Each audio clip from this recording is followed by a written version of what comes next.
17절에서 25절까지 말씀이 되겠습니다.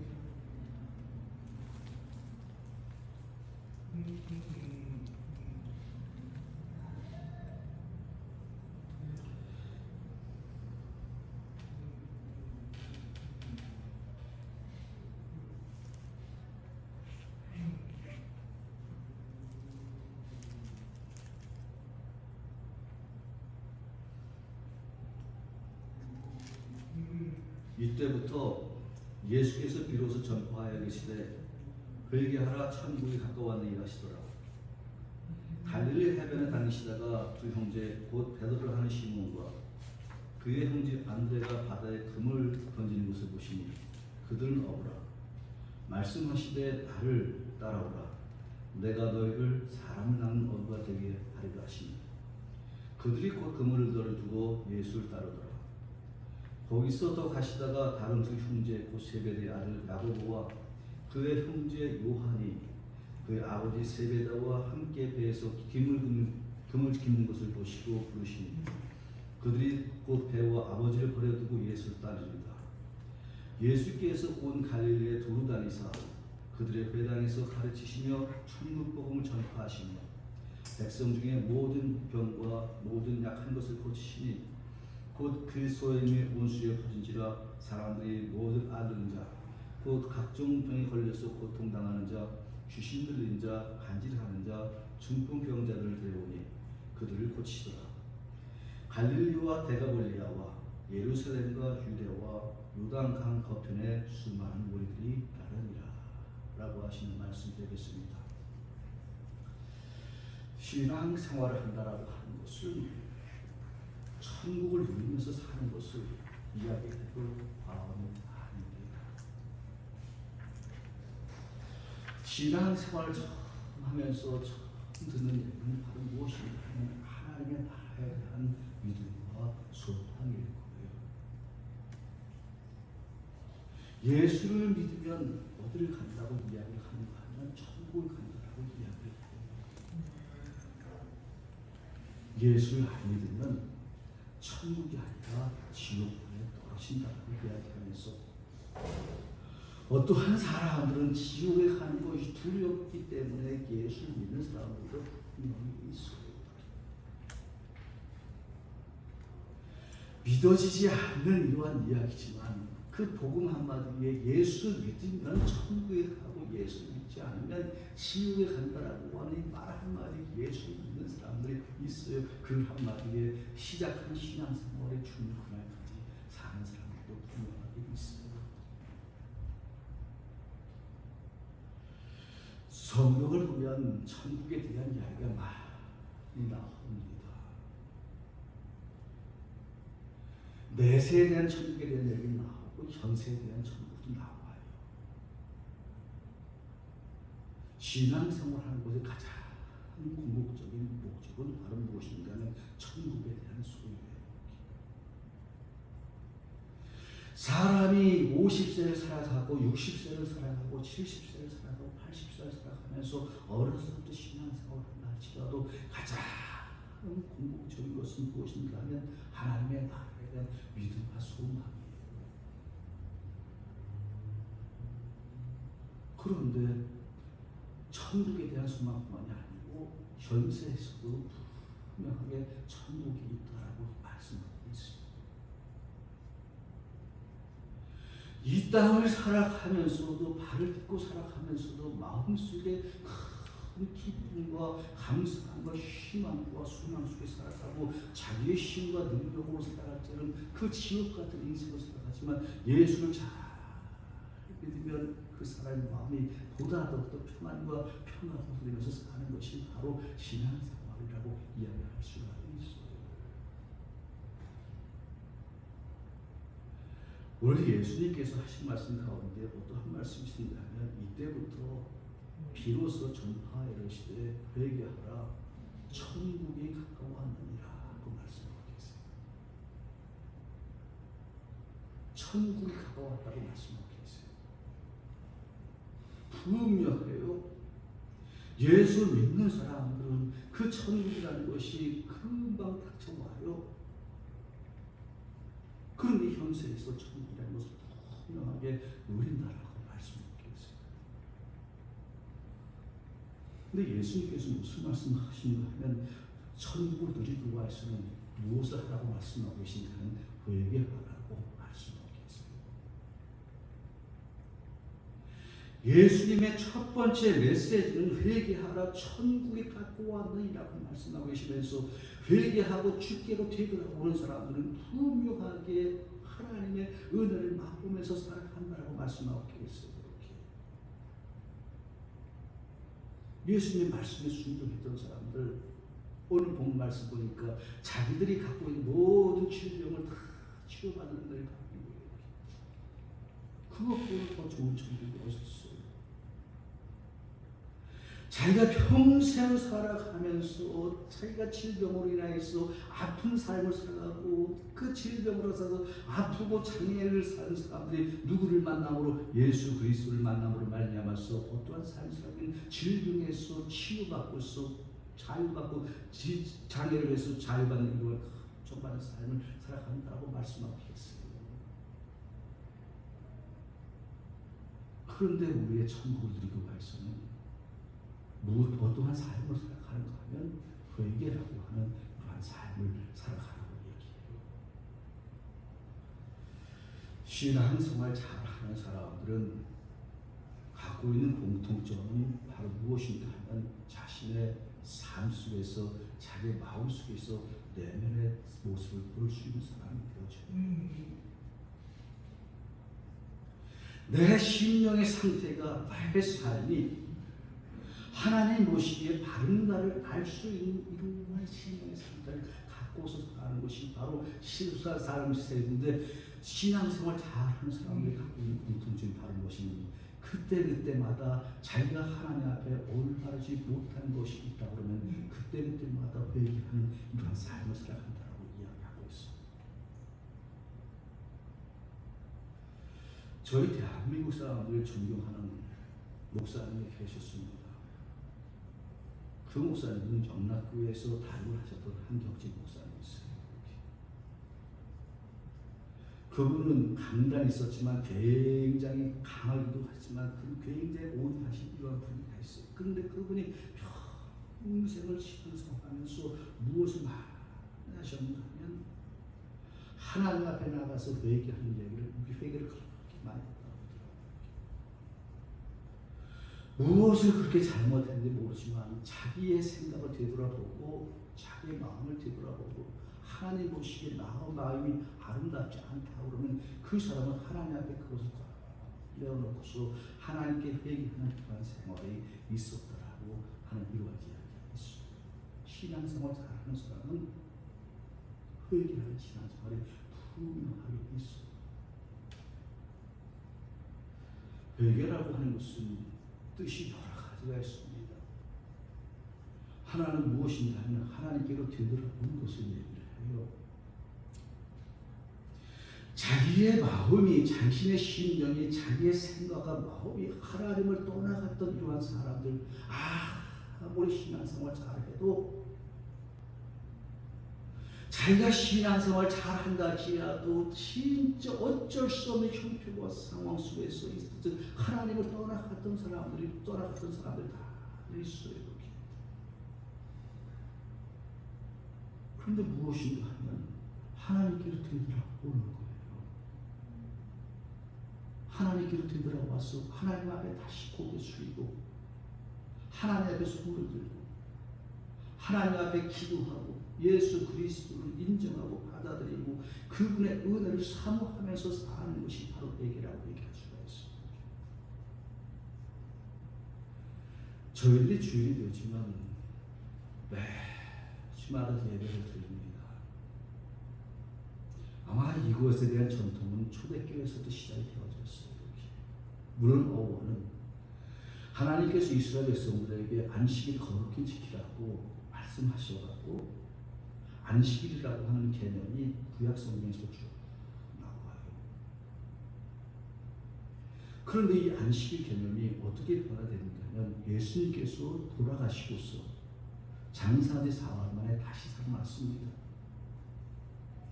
당상하지 다시 살아난 날을 기념하여서 초대교회 성도들은 예수님의 제자들은 부활절 다시 살아날 기념해서 매주마다 모이게 그날이 안식이야 주일이에요. 그 주일이 초대교회를 이어져갖고 계속해서 지역까지 이어가는데 교회는 어떻게 되냐면 옛날서부터 교회라는 것은 계속해서 일주일에 한 번씩 모여서 하나님 앞에 예배를 해요. 거의 율법에 가까울 정도예요. 계속해서 하나님께 예배를 해요. 예배를 하는 것은 우리 신앙의 선배들이 왜 그렇게 예배를 중요하게 여깁니다. 주일을 왜 그렇게 중요하게 여기냐. 세상에서 자꾸만 멀리 가다 보면 하나님을 멀리 떠나가는 이러한 신령들이 많으니까 일주일에 한 번이라도 모여갖고 하나님 앞에 예배를 드리면서 하나님을 생각하고 하나님을 받아들이고 하나님의 은혜를 체험하면서 살아가는 이러한 삶을 살아가자는 이러한 지혜를 해서 성도들은 주일이 되어지면 하나님을 기억하서 예배를 드리는 거예요. 무슨 말인가 하면 회개라고 하는 것은 되돌아오는 거예요. 누구에게로 되돌아와요? 하나님께로 되돌아오는 거예요. 내가 아무리 잘했건 잘못했건 나의 형편과 사정이 내 심령의 상태가 어땠든 간에 하나님께로 되돌아오는 사람은 하나님께서 그러한 사람을 분명히 받아들이는 귀한 큰 마음을 가지신 분이 바로 하나님이세요. 되돌아오는 거예요. 하나님께로. 그리고 그분을 하나님을 인정하고 예수 그리스도를 받아들이고 그분을 찬양하고 기도하는 이러한 삶을 통해서 하나님의 마음이 깊게 들어오시는 이러한 내 삶을 살아가게 만들어 주신 은혜를 풀어주시더라고 말씀하게 했어요. 그게 돌아오는 거예요. 주일이 되지. 하나님께로 되돌아오는 거예요. 하나님은 그런 마음을 깊이 보면서 집 나간 자식이 들어오면 누가 가장 기쁠까요? 집 나간 사람이 가장 자식이 돌아오면 어머니가 제일 기쁠 거예요. 이 세상에서 가장 힘든 것이 있대요. 죽은 자식보다도 더 힘들게 하는 부모가 이렇게 마음이 힘들게 할 때 그것은 무엇이냐면 잃어버린 자식을 찾으면 자식을 잃어버리면 그렇게 힘들다고 하더라고요. 그럼 죽은 것보다 더 힘들대요. 자식이 죽은 것보다 더 힘들대요. 근데 자식을 잃어버리면 그렇게 힘들대요. 그것보다 더 힘든 게 없대요. 자식이 그렇게 죽어도 힘이 있는데 자식을 잃어버리면 어머니의 부모의 마음은 평생 죽는 그날까지 마음에 묻어두고 사는 거예요. 하나님의 마음도 마찬가지예요. 하나님의 자녀가 집을 나가서 하나님을 떠났던 사람이 또 돌아오지 않으면 하나님의 마음이 그렇게 찢어지는 거예요. 이렇게 마음이 찢어서 어쩔 줄 모르는 이런 하나님의 마음인데 그 자녀가 집으로 돌아오면 하나님께서 그러한 사람의 마음을 얼마나 깊이 여기시는가. 하나님께로 되돌아오는 것이 그 회개라고 얘기해요. 그러면 그러한 사람 인생이 보다 더욱더 복된 인생을 살아가고 인정받는 하나님의 사람으로서의 인정을 살아간다는 삶이 만족하는 거예요. 우리 인생 속에서 하나님을 떠나갔던 사람이 일주일 동안 삶 속에서 하나님을 떠나갔던 사람이 매일의 삶 속에서 하나님을 잃어버리지 않기 위해서 애쓰는 사람이 인정받은 사람들. 신앙생활 하는 사람들은 무엇을 많이 하는가 하면 성경을 많이 읽어요. 저 경험도 그래요. 저는 성경을 쓰기도 하고 성경을 암송을 하기도 하고 성경을 읽기도 하는 이런 삶을 살아가요. 그런데 하루의 삶 속에서도 살아가다 보면 하나님을 잃어버리며 살 때가 얼마나 많은지 몰라요. 잘못된 건 아니에요. 사람 다 그래요. 잘못된 건 아니에요. 사람은 살다 보면 그럴 수가 있어요. 그런데 예수 믿는 사람은 단 하루에 한 번이라도, 단 1분이라도, 단 10분이라도 하나님을 잃어버리지 않을 이유가 있어. 하나님을 잃어버리지 않게 그분의 생각과 마음을, 그분을 받아들이는 이유가 있어. 자신의 생각 속에 있어있는 이러한 신앙생활의 삶을 통해서 나온다고 얘기하는 거예요. 그런 사람은 어떻게 해요? 하나님 앞에 기도하는 삶을 통하여서, 하나님을 찬송하는 삶을 통하여서, 하나님께 하나님 말씀을 읽으면서 오늘도 하나님과 더불어서 내가 삶을 살아가겠다고 마음 결심하고 달심하는 이러한 삶을 통해서 하나님께로 날마다 뒤돌아오는 은혜 받는 하나님의 사람이 되어진다는 얘기하고 있어요. 이것은 은혜 받은 사람이 아니면 절대로 하나님께서 주시는 은혜를 받을 수 없다. 회개라고 하는 것은 시편에 보니까 다른 면이 있습니다. 시편 32편 1절을 보니까 허물의 사함을 받고 죄 자신의 죄가 가려진 자는 복이 있도다. 마음에 간사함이 없고 여호와께 정죄를 당하지 아니하는 자는 복이 있도다. 내가 입을 열지 아니할 때에 종일 신음함으로 내 뼈가 세워있도다. 주의 손이 주여를 나를 시오니 내 시력이 빠졌어 여름 가물에 마름같이 되었나이다. 내가 이르기를 내 허물을 여호와께 자복하리라 하고 주께 내 죄를 아뢰고 내 죄를 숨기지 아니했더니 곧 주께서 죄악을 사하여 주셨나이다 라고 하신 말씀이 있습니다. 도회낸다고 이야기를 한다는 거예요. 자신이 갖고 있는 허물을, 자신이 갖고 있는 죄를 하나님 앞에 토해낸다라고 얘기하고 있어요. 이 이야기를 한다는 거예요. 세상에 허물 없는 사람 아무도 없어요. 세상에 허물 없는 사람 아무도 없고 자기 마음속에 떳떳하고 당당하다라고 얘기하는 사람 아무도 없어요. 그러면서도 허물이 있고 떳떳하고 당당하고 자기가 그러한 죄책감이 없이 허물의 삶이 없이 그냥 쫙 살아가는 자기 마음속에 이러한 죄책감 사람 대체 오케이 이렇게 그 괜찮아요. 그런데 사람이라는 것이 그 허물과 죄로 말미암아서 자신의 마음이 그렇게 힘들고 어렵게 고통스러워서 자신의 심령이 힘들고 어려서 어쩔 줄 모르는 거예요. 이렇게. 내가 왜 살아야 되는 것인가? 항상 슬프고 아프고 괴롭고 죄로 말미암아서 그 허물로 말미암아서 내 심령이 엄청나게 힘들고 어려운 거예요. 이렇게. 다윗이 그랬던 것 같아요. 이렇게. 내가 입을 열지 아니할 때 종일 신음함으로 내 뼈가 쇠하였나이다. 내 뼈가 쇠하였나이다. 주의 손이 나를 부르시오 내 시력을 받았어 여름 가물에 마름같이 태어나이다. 무슨 죄를 지었는지 모르겠어. 아니면 이 사람의 영성이 그렇게 깊어서 그런지, 이 사람이 하나님께 그 안에 계신 영성이 그렇게 깊어서 그런지 자신의 허물을 보고 나니까 그 어떤 마음이는 내가 입을 열지 않는 종이시면 내 뼈가 새어있는다. 자기 온갖 골수가 다 그렇게 힘들고 어렵다라는 거예요. 이렇게 어쩔 줄 모르겠다라는 거예요. 주의 손에 주를 나오신 내 진에게 빠져 여름같이 마름같이 태어나이다. 어쩔 줄 모르겠다는 이 맛이라는 거예요. 피할 수 있는 방법이 뭐예요? 그냥 덮어버리는 것이 아니에요. 예수 믿는 사람들은, 그리스도인들은 그냥 덮어버리는 것이 아니라 그것을 토해내는 거예요. 그것을 토해내는 거예요.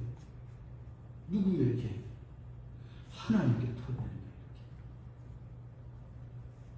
하나님 앞에 내어놓고서 그것을 하나님, 내 허물로 인해서 내 마음이 너무나도 힘들고 어렵소. 나를 불쌍히 여기시고 긍휼히 여기셔서 내 마음속에 평안과 평강을 잃어버리지 않도록 저에게 은혜를 베풀어 주신 내 마음속에 기쁨과 감사함과 희망이 끊어지지 않도록 하나님 저에게 은혜를 베풀어 주옵소서. 고백하고 통하는 이러한 사람이 무엇이라고 말씀하면 허물의 상을 받고 자신의 죄가 가려진 자는 복이 있도다 말씀하겠습니다. 자신의 허물을 태워놓고서 잘못해서 자기 마음속에 힘들고 어려울 때 그것을 토해내서 자기 마음속에 평화를 누리는 사람은 복이 있는 사람이다 이렇게 말씀하십니다. 그리고 하나님께서 그런 사람을 다시 인정해주는 노고가 은총받은 하나님의 사람이 되어지는 거예요. 허물 없는 사람 아무도 없어요. 근데 세상 사람들은 자신의 허물이 그 허물인지 아는지 몰라요. 예수 믿는 사람은 상당히 민감합니다. 상당히 민감해요. 그래서 영성이 밝아요. 그래서 예수 믿는 사람들 한테 말 잘못하면 크게 혼나요. 순한 것 같지만 굉장히 민감한 사람들이 예수 믿는 사람들. 이러한 하나님 앞에 다 내어놓고서 자신의 허물을 내어놓고서 하나님 앞에 고백할 수 있는 믿음의 사람 되시길 우리 주님의 축원합니다. 내가 이르기를 내 허물을 여호와께 자복하리라 하고 주께 내 죄를 알고 내 죄악을 숨기지 않으니 주께서 내 죄악을 사하시니이다. 이런 말미암아 모든 경건하려는 주를 만날 기회를 얻어 기도하지라. 진실로 홍수가 범람할지라도 그에게 미치지 못하리로다. 주의 사랑 받은 사람은 이 세상에 어떠한 사람도 그 사람을 탓할 수 없어요. 하나님이 다 인도하세요. 세상은 또 판단하는 것이야. 하나님이 고백하고 하나님을 고백하는 그런 사람들에게는 그러한 사람에게 하나님께서 은혜를 말미암아서 저 평안과 평강의 삶을 살아가게 만들어주시는 좋으신 하나님의 사람이라고 사실 믿으시길 우리 주님을 축원합니다. 회개란 하나님께 되돌아오는 거예요. 예수님께서 말씀하셨던 것처럼 회개하라 천국이 가까워하느니라. 하나님께서 되돌아오면 다 회복되어져. 자기가 세상으로 가서 그 세상으로 말미암아서 힘들고 어려운 삶 하나님께로 되돌아오면 다 회복되어져. 정신적으로나 육체적으로나 경제적으로나 그 모든 다 방면에 다 회복되어져. 은혜를 말미암아서 이 세상에서 빛과 소금의 역할을 감당할 수 있는 이러한 복된 하나님의 사람이 된다는 사실을 믿으시길 우리 주님의 축원합니다. 기도하시겠습니다. 하나님,